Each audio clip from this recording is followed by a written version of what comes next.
जो लोग 2014 के चुनाव के साक्षी हैं, वे लोग इस बात को जानते होंगे 2014 में कैसा भारत हमें प्राप्त हुआ था। उनका यह दायित्व बनता है कि वे अपनी वर्तमान पीढ़ी को बताएं भी, जो नवोदित मतदाता हैं उनको भी बताएं कि 2014 में एक ऐसा भारत था जिसमें परस्पर अविश्वास था, लोगों के मन में आक्रोश था,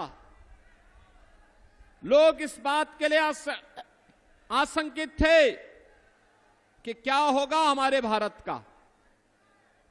दुनिया में सम्मान घट चुका था, सीमाएं सुरक्षित नहीं थी, देश के अंदर कहीं आतंकवाद, कहीं नक्सलवाद, कहीं अलगाववाद सिर चढ़ करके बोल रहा था, विकास के कार्य ठप पड़ चुके थे, देश की सभी संस्थाओं में भ्रष्टाचार चरम पर पहुंच चुका था, युवा निराश था, किसान आत्महत्या कर रहा था, महिलाएं असुरक्षित थी और गरीब कल्याणकारी योजनाओं पे डकैती पड़ रही थी।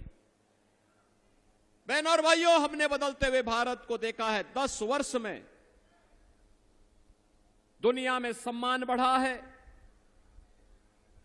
सीमाएं सुरक्षित हुई हैं, नक्सलवाद और आतंकवाद की समस्या का समाधान हुआ है।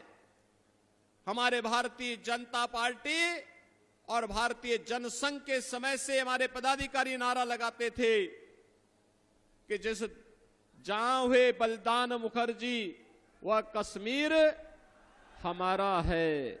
लेकिन बहनों और भाइयों, डॉक्टर श्यामा प्रसाद मुखर्जी जी का बलिदान कश्मीर में 2 विधान, 2 निशान और 2 प्रधान की व्यवस्था को समाप्त करने के लिए हुआ था।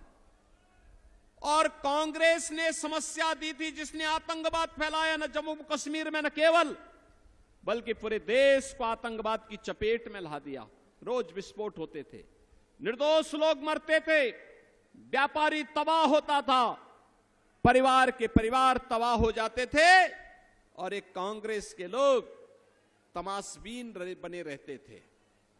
एक भी बार ये लोग आतंकवाद के खिलाफ बोलने को तैयार नहीं थे।